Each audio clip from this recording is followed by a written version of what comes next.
Bueno, antes que todo, mi saludo a Fernando Enrique Cardoso, querido amigo, y a la Fundación Instituto que lleva el nombre de tan destacado sociólogo, investigador, docente, académico, político y gobernante brasileño, aunque en realidad, por estas y otras razones de su rica trayectoria de vida, Fernando Enrique trasciende las extensas fronteras de su país natal.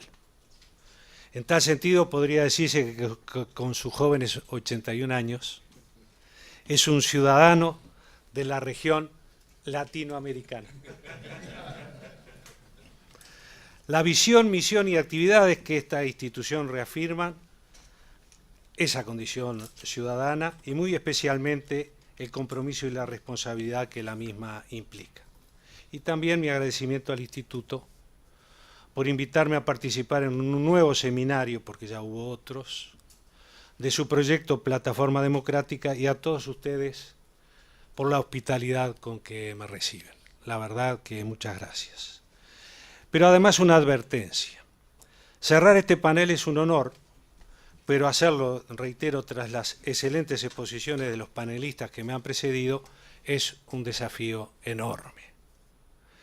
Y para corresponder a la generosidad de ustedes y a la importancia del tema planteado, no tengo otra opción,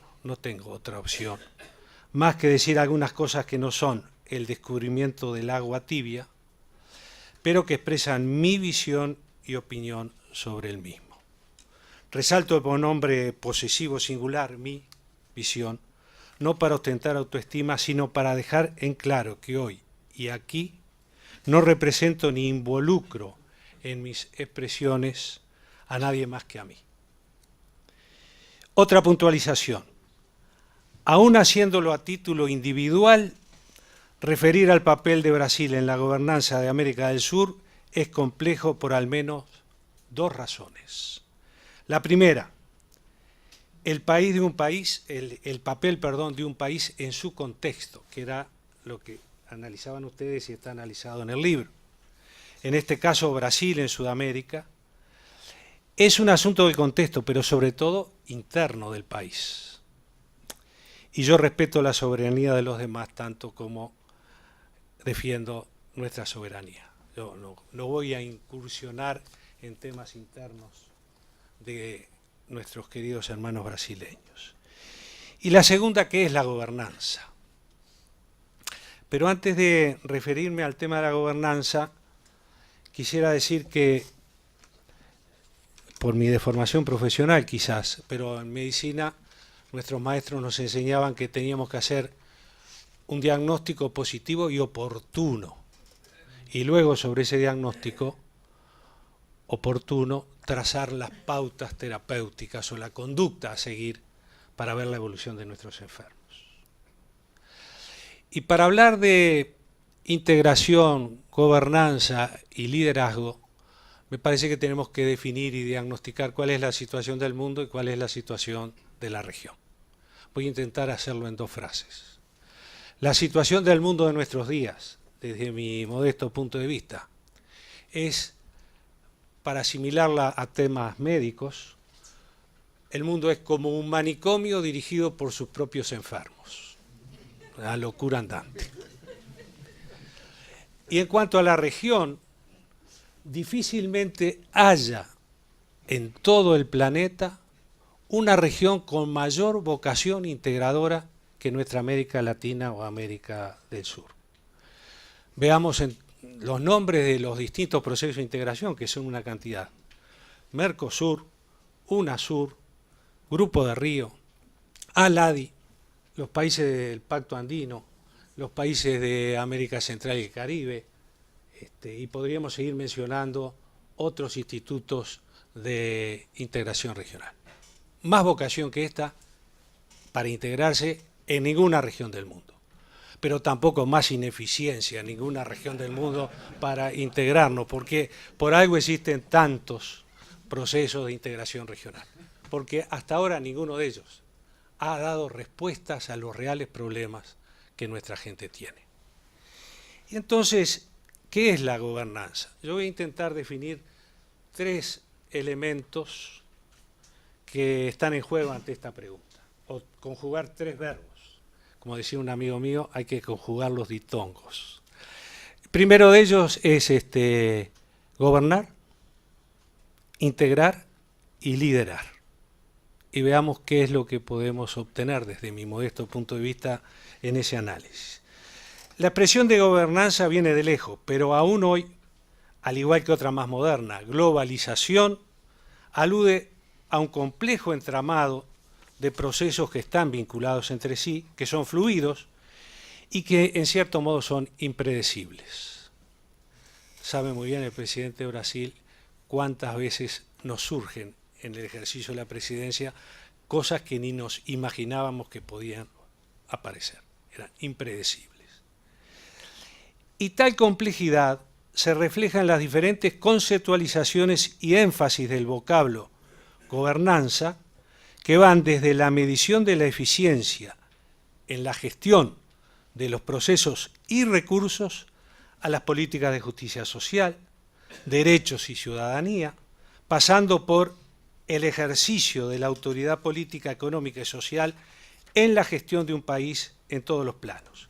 Esta es la definición que tiene como sistema la ONU para el tema de gobernanza, que es con la que creo que nos tenemos que quedar, por razones obvias. En fin, y sin ánimo de alarmarlos ni de hacer lobby a favor de mis colegas especializados en psiquiatría y traumatología, gobernanza es un concepto muy escurridizo en un mundo demasiado resbaloso. Por tanto, tenemos que pisar con mucho cuidado. Lo decimos quienes venimos sobre todo de un país pequeño como Uruguay. Sin embargo, algo parece claro y firme a los efectos de esta charla. Gobernanza e integración están y marchan estrechamente vinculadas. No podemos, para analizar este tema, separar esos dos conceptos. Y en el contexto regional de ambas, el papel que corresponde a Brasil, desde mi modesto punto de vista, está fuera de toda discusión. Se cae de Maduro.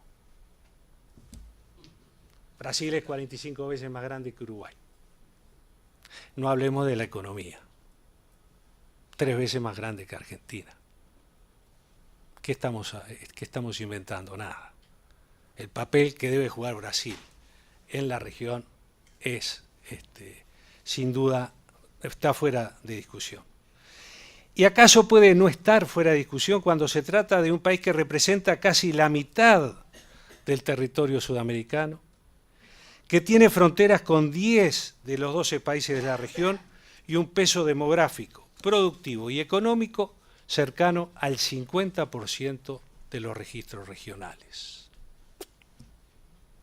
Pero a juzgar por los documentos de trabajo elaborados en el marco de este proyecto de plataforma democrática, temática de este encuentro, las exposiciones que acabamos de oír, así como por otras iniciativas académicas similares y algunos acontecimientos políticos concretos, lo que sí parece estar en discusión es cómo Brasil desempeña ese papel, cómo lo hace.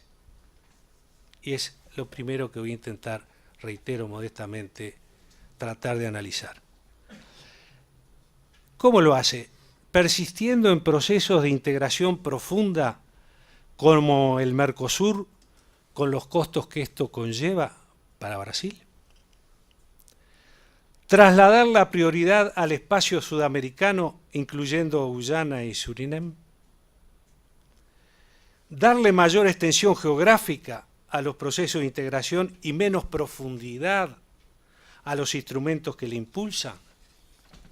Buscar un punto de equilibrio entre estas alternativas u otras igualmente válidas que podríamos enunciar.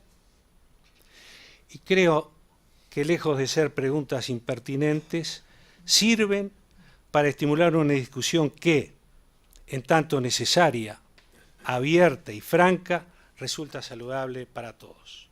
Quienes aquí estamos, pero para todos los países, quiero decir, de la región.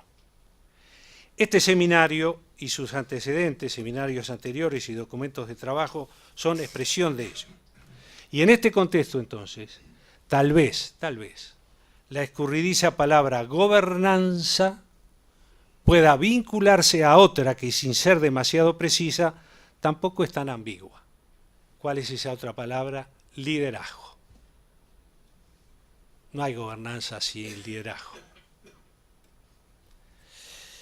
Amigas y amigos, y no es casualidad ni ejercicio retórico que el artículo 4 del título 1 de la Constitución vigente en este país establezca que, textual, dice: la República Federativa de Brasil buscará la integración económica, política, social y cultural de los pueblos de América Latina, promoviendo la formación de una comunidad latinoamericana de naciones.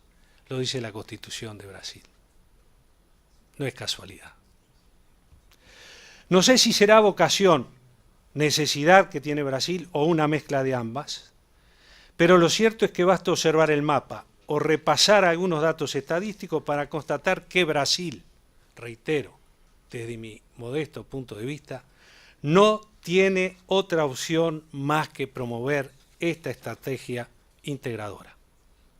La misma es parte de su proyecto nacional y le resulta clave para su proyección como actor global. Ser actor global sin tener lideranza en la región, ahí sí que hay que conjugar ese diptongo, no es fácil. Y le resulta además clave en un escenario mundial que más bien parece un campo de fuerzas dispersas y desiguales que se cristalizan en lugares y momentos difíciles de prever y adquiere un impulso que en verdad nadie sabe detener. Esto lo dijo Zygmunt Bauman en su libro La globalización, que se titula Un mundo que nadie controla y, lo que es peor, en el que nadie tiene claro qué significaría controlar. Ahora bien, una cosa es promover, que es lo que propone la Constitución brasileña, y otra es liderar. Como bien señala Bernardo Sorg y Sergio Fausto, textual, la visión que Brasil tiene de sí mismo y de sus vecinos es diferente de la que estos tienen sobre ellos y sobre Brasil. Esta afirmación seguramente vale para cualquier otro país y a la vez supone generalizaciones que deben ser tomadas cum grano salis, pues obviamente ni la opinión pública nacional, dicen los autores, ni las élites más próximas a la elaboración de la política exterior son homogéneas, lo dicen ustedes. Es verdad, ya lo decía el poeta Antonio Machado, los ojos que ves, los ojos que ves, no son ojos porque los veas, son ojos porque te ven. Y acá Brasil tiene que ver a los demás como los puede ver y tiene que verse a sí mismo en su dimensión o en su pretensión de liderar la región. Y como también acertadamente señala el académico argentino Roberto Bouzas, textual, los procesos de integración exitosos normalmente requieren la presencia de un líder regional que pueda desempeñar funciones de utilidad colectiva y agrega, aún a expensas de sus propios intereses inmediatos. Hay que pagar un precio para liderar una región. Esta publicación el título es Apuntes sobre el estado de integración regional en América Latina, es una publicación de CEFIR del año 2011. En efecto, y siguiendo este planteo de Bouzas, esta necesidad de liderazgo puede manifestarse, primero, porque existen inconsistencias temporales entre los costos y los beneficios de liderar. Y segundo, porque existen bienes públicos regionales necesarios para viabilizar un proceso de integración. Y un país que quiere liderar tiene la vocación de desprenderse de bienes públicos propios para hacerlos bienes públicos de la región. El primer caso supone una asimetría entre el momento en que se incurren los costos y el momento en que se materializan los beneficios de la integración. Seguramente quien lidere va a tener costos inmediatos y beneficios alejados. Dada la incertidumbre sobre la sustentabilidad de un acuerdo de integración en el tiempo, esa asimetría implica el riesgo de asumir y de afrontar costos hoy a cambio de beneficios eventuales en el futuro. Y en el segundo caso, si el éxito de un proceso de integración requiere la provisión de ciertos bienes públicos regionales, la simple operación del mercado como tal resultará en una suboferta. Acá no es el mercado el que juega, es el Estado el que tiene la palabra. Y en ese contexto, el ejercicio efectivo de un rol de hegemonía o liderazgo puede asimilarse a la resolución de esta inconsistencia temporal o a la provisión de bienes públicos regionales por parte de algún gobierno o grupo de gobiernos que son parte del proceso de integración. No le tenemos que pedir todo a un gobierno, sino a un conjunto de gobiernos que se están integrando. Pero la provisión de hegemonía o liderazgo, entendida en este sentido, requiere de dos condiciones. Reitero, desde mi modesto punto de vista. La primera, la existencia de uno o más gobiernos con la decisión de proveerla. Pero, como con querer no basta, la segunda condición es la capacidad de dicho gobierno o gobiernos de llevarlo a la práctica. Una cosa es querer y otra es poder hacerlo. Ninguna de estas condiciones es trivial, especialmente en procesos de integración entre países en desarrollo, como lo es el Mercosur. No es una queja lo que voy a decir, tampoco es un reproche, tampoco es una crítica, sino un dato de la realidad. En este ámbito mercosureño, en el Mercosur, entendido como proceso de integración profunda, Brasil ha tenido obstáculos y dificultades para ejercer un liderazgo consistente. No lo ha podido hacer. Entre los primeros, los obstáculos que ha tenido, puede señalarse su matriz histórica, marcadamente diferente a la del resto de los países de la región. Al fin y al cabo, tampoco es casualidad y algo indica la diferencia idiomática entre Brasil y sus vecinos. Esto es un obstáculo. Entre las segundas, es decir, las dificultades, algunas se vinculan nada más ni nada menos que a la decisión de ejercer el liderazgo. Un asunto político doméstico, por cierto. Mientras que otras refieren a la capacidad de hacerlo, lo cual ya no es tan doméstico, sino que abarca también la responsabilidad compartida entre todos los involucrados.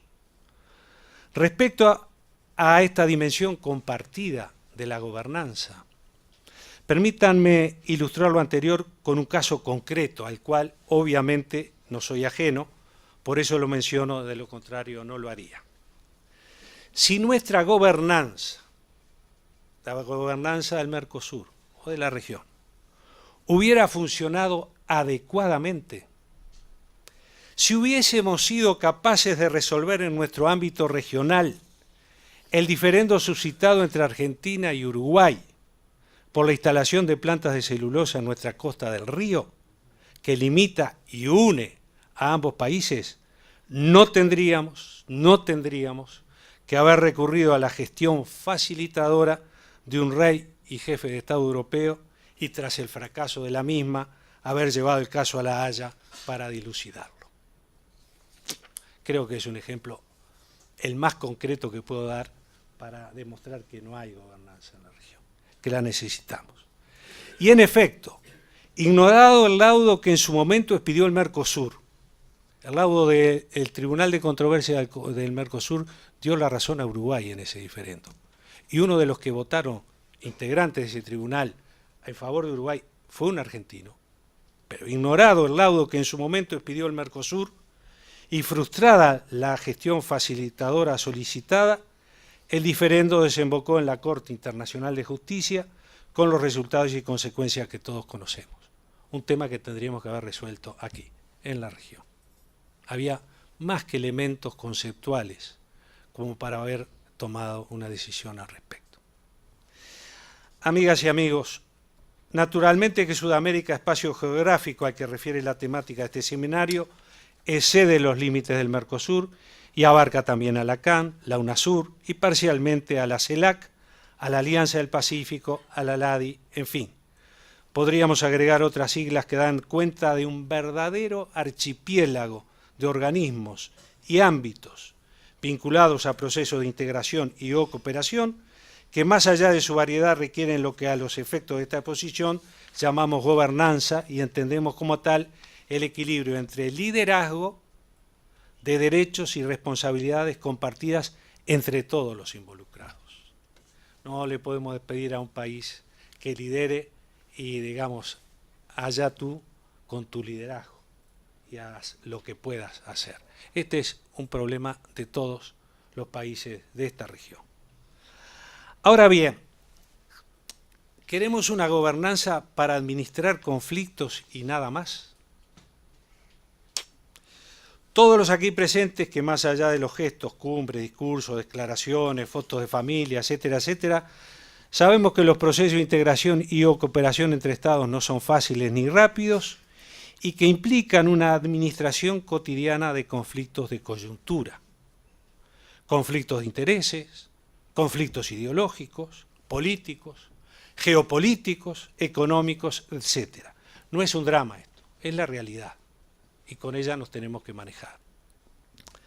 Es importante entonces, tanto para afirmar dichos procesos como para llenar otros vacíos aún existentes en términos políticos, de seguridad, comercio, finanzas, recursos naturales, medio ambiente, etcétera, aprender a gestionar las diferencias y los conflictos.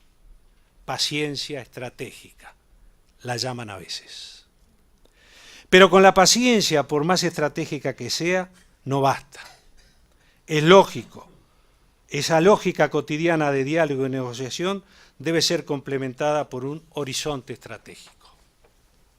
Ello es especialmente necesario, por no decir desesperadamente necesario, en una época que, como la actual, lo inmediato, lo incierto y efímero, la desestructura entre la vinculación con el tiempo, ya que todo es presente, y contamina entonces esa relación de futuro. Precisamos, en términos automovilísticos, conducir con las luces cortas encendidas, pero también con las luces largas encendidas. Si vamos a hablar de gobernanza y liderazgo, no analicemos en el cortoplacismo, sino en el espacio de tiempo. Tal vez no sea parte de la gobernanza y seguramente no es responsabilidad exclusiva de Brasil, país que muestra líneas de larga duración en la materia, pero lo cierto es que este déficit de pensamiento estratégico regional se vuelve más acuciante aún en un contexto de crisis internacional que no por haberse originado y estar golpeando especialmente a países extrarregionales, dejará de afectarnos. Como muy bien lo decía el presidente Fernando Henrique, nos va a afectar, o nos está afectando ya de alguna manera. Y esta vez no somos nosotros los responsables. Es cierto que desde hace casi una década, a pesar de algún altibajo, nuestros países crecen a tasas importantes, que tal crecimiento nos permitió enfrentar la crisis financiera global del 2008 con fortalezas que antes no teníamos. Es cierto también que no solo resistimos aquel temporal, sino que además surgieron nuevas oportunidades. Nada de eso fue casual ni cayó del cielo. En América del Sur, en Latinoamérica lo logramos con inteligencia, con esfuerzo y con prudencia. Conviene recordarlo, sobre todo la prudencia. Y sin ánimo de caer en ruindades, recordárselo a algunos que aún creen, de fuera de la región, que los sudamericanos somos buenos para nada, que vivimos de siesta y de fiesta, y que nuestra mejor opción es seguir su ejemplo o por lo menos sus recetas. Felizmente, muchas veces no seguimos esas recetas, por eso logramos lo que logramos en la región. Pero cuidado con creer que estamos inmunizados, que la bonanza será eterna y que el futuro está asegurado. Vivimos en un contexto internacional que lamentablemente tiende a complicarse aún más. Y si no tomamos conciencia de ello, si no administramos el presente con pensamiento estratégico, tendremos cada vez más y mayores problemas. Digámoslo más claramente, el estancamiento o la desaceleración que hoy padece el Mercosur, señalado en casi todos los documentos de trabajo de este proyecto, es una expresión de esa creciente complicación. No la más grave ni dolorosa. Pensemos un instante en otros rincones del mundo, ¿verdad? Que ahí sí que hay dramas y profundos. Pero es la más próxima a nosotros y de nosotros depende superarla. De nada sirven las quejas y los reproches y a nada conducen los atajos colectivos o las salidas en solitario. Tenemos que ser capaces, y creo que podemos serlo, de pensar prospectivamente, de hacer y acordar propuestas estratégicas y de instrumentarlas con buenos resultados. Reitero, no sé si eso es gobernanza, pero creo que es necesario. Reitero también que en eso Brasil tiene que estar presente, pero además de eso, nadie puede estar ausente. En tal sentido, permítanme un paréntesis. Por razones no deseadas, desde junio del año pasado hay un ausente, Paraguay. Dentro de pocas horas, el próximo domingo 21, se realizarán elecciones generales en ese país hermano. Deseamos que las mismas, que serán acompañadas por una misión de UNASUR, entre otros observadores, transcurran en paz, con garantías para la participación ciudadana y respeto a su voluntad soberana. Lo necesita Paraguay, pero lo necesitamos todos en la región. Y queremos tenerlo nueva y plenamente integrado a los ámbitos regionales. Aislar no es bueno, aislarse tampoco.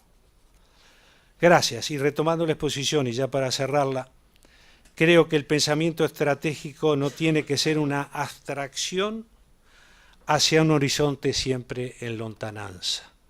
Hay temáticas, hay problemáticas, hay derechos, hay gente que no puede elevarse y esperar tanto tiempo.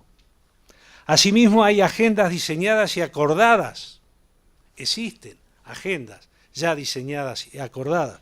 Por ejemplo, en cooperación energética, en conectividad física y de telecomunicaciones, en coordinación macroeconómica, en complementación productiva, en políticas contra la pobreza y la desigualdad, promoción de ciencia y tecnología, preservación de recursos naturales y medioambientales, etc. La cumbre del Mercosur, realizada en San Juan, en la República Argentina, en agosto de 2010, fue un hito en materia de acuerdos para seguir adelante. Agenda de San Juan se llamó entonces al conjunto de resoluciones adoptadas y acordadas en esa cumbre. Sin embargo, ¿cuánto se avanzó desde entonces? Hablar de integración, hablar de gobernanza, hablar de liderazgo, cuando se llegan a acuerdos importantes, significativos para la vida de nuestros pueblos, y luego de 2 años o 3 años de tener esos acuerdos, no se haya avanzado en los mismos y no se haya implementado, es casi una fantasía de colores. Tenemos que ser serios, tenemos que ser respetuosos y tenemos que cumplir con los acuerdos que pactemos para ganar confianza entre nosotros mismos. Creo que así vamos a poder hablar, sí, de gobernanza y de liderazgo. Las agendas de acuerdos no solamente hay que diseñarlas, acordarlas y anunciarlas, también hay que cumplirlas. La integración para la gobernanza o viceversa, o la integración y la gobernanza, para no complicarnos más con el término escurridizo y el mundo rebaladizo, a los que aludía al principio de esta ya demasiado extensa intervención, más que ser invocadas, requieren ser construidas día a día y entre todos. Porque la gente, cuya dignidad y bienestar son la razón de ser de la política y la gobernanza en los procesos de integración y cooperación, no exige milagros, pero tampoco se conforma con promesas y explicaciones. La gente no necesita que los gobiernos le cuenten lo que le pasa, ellos lo saben muy bien. Tampoco espera que los gobiernos le resuelvan la vida. Lo que la gente necesita es ayuda y acompañamiento, pero la gente tiene inteligencia para discernir y voluntad para hacer. Es imperioso promover y asegurar su participación en estos procesos de integración y cooperación. Vaya si la sociedad y las organizaciones representativas de distintos sectores de la misma, políticos, económicos, académicos, empresariales, sindicales, etcétera, también son factores de gobernanza. Hay que abrir caminos de participación ciudadana en este proceso. No es una tarea solo de los gobiernos, o de los políticos, o de la academia. Es una tarea de todos. Amigas y amigos, discúlpenme si esta intervención estuvo fuera de tema. No fue mi intención defraudarlos, todo lo contrario. Pero a veces mirar los temas desde afuera ayuda a conocerlos mejor por dentro y resolverlos colectivamente para beneficio de todos. Si esta fue una de esas veces, la paciencia de ustedes no habrá sido en vano y yo me sentiría aliviado. Agradecido ya estoy, por supuesto. Muchas gracias.